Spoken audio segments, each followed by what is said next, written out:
السلام علیکم ورحمۃ اللہ وبرکاتہ ناظرین، یہ سورہ حاقہ، اس کا آج ہم آخری ٹاپے پڑھنے جا رہے ہیں۔ آئیے اس کا آخری حصہ باقی رہتا ہے وہ پڑھتے ہیں۔ اس کے اندر اللہ تعالیٰ نے جنت کا بھی ذکر کیا ہے، جہنم کا بھی ذکر کیا ہے، فرعون کا، عاد کا، سمود کا۔ یہ حاقہ بہت ہی کھڑ کھڑانے والی جہنم ہے۔ تو آخری حصہ اس کا پڑھتے ہیں، یہ پڑھتے ہیں۔ بسم اللہ الرحمن الرحیم۔ ثم لقطعنا منہ الوتین، پھر یقیناً ہم ایسے کی جان کی رگ کاٹ دیتے۔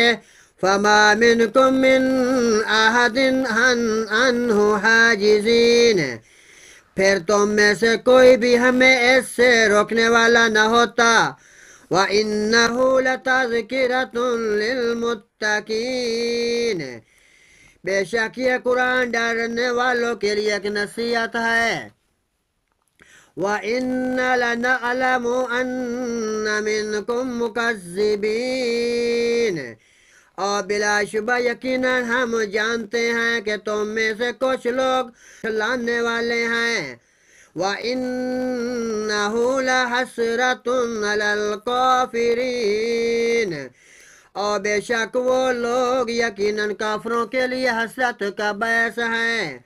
وَإِنَّهُ لَحَقُّ الْيَقِينِ فَسَبِّحْ بِاسْمِ رَبِّكَ الْعَظِيمِ، اور بلا شبہ وہ یقیناً ثابت شدہ یقین ہے، پس اپنے بہت عظمت والے رب کے نام کی تم ہمیشہ تسبیح بیان کیا کرو۔ صدق اللہ العظیم۔